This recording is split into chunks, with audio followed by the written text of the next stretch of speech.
Okay guys, next we go to the stone with the peak. Okay, kita tengok batu-batu yang terletak di atas batu. Batu tu tak jatuh batu tu tercocok kat atas batu. Nampak? Bagus bang. Merhaba. Malaysia bagus. Malaysia bagus, memang bagus. Turki pun bagus. Ya. Okay. Ingatkan burung. Kesian dia kalau burung lah. Kesian dia. Ni pokok apa Pokok salji ni. Pokok saji. Macam boleh tumbuh bunga pink tu. Bunga pink. Warna pink. Alah bunga Jepun. Bunga Jepun. Cik. Oh. Mula aku dulu lah. Cik. Batu. Kan? Macam batu dekat mana? Yang tadi kan kita ada satu. Kita kan pergi kat rumah guru kan. Kan ada kita nampak satu macam batu, satu batu yang besar tu. Digantung juga macam tu kan. Itulah, bukan gantung, dia terletak tak jatuh. Sebab gempa bumi dulu. Bukan lah.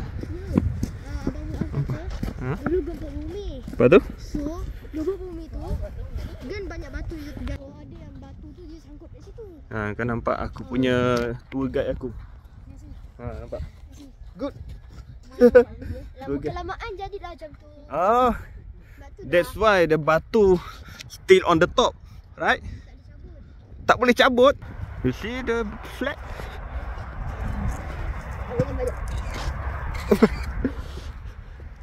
Oh, situ pun ada cave juga lah. Does it work? No. It's a toy. Just toy. Mr. D. Mr. D. Yeah, I know. Here, even in Turkey, it works. Oh, Turkey also have Mr. D. Started this year.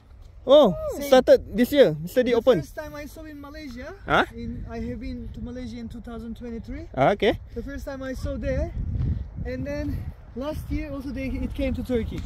Turkey which country? Istanbul.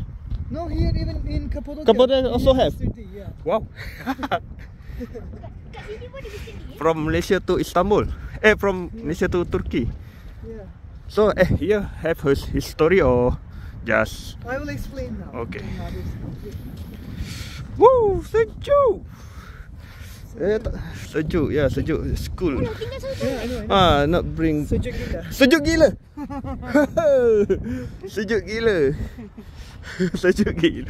Anel ni macam-macam. No need to wait for them because they're not. They're the one. So only. I can explain here. Yeah, okay. These like formations are natural. Natural. Right. Because sometimes people imagine somebody put the stone up there, but it's not possible to do it. Yeah. So you can imagine this side like that one. So the first right is a mesrek formation. You can imagine here as a mesrek formation. Okay. Okay. Okay. So the soft part under the hard material was eroded by the natural effects. Okay. I have said before, wind, rain, there's a snow, drop. erosion, water erosion. The fall. So that was settled up there naturally after the corrosion. But because it is hard on top, it protects bottom, and these formations are living longer. But when the top falls down, it becomes smaller and smaller like the others. Which one small? Oh, this one. So the small ones are older than the bigger ones. Oh, that's it. But one day they will be the same, but we don't know when because it takes so long period. So the big one same. Yeah.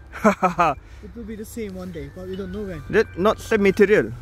Stone, then the stone is on top basalt. Basalt. The top sand. Sand. Tooth. Tooth. Oh. Okay, right. So atas batu, bawah dia lebih kurang macam pasir-pasir batu je. Batu yang ngombak rumah gua tu.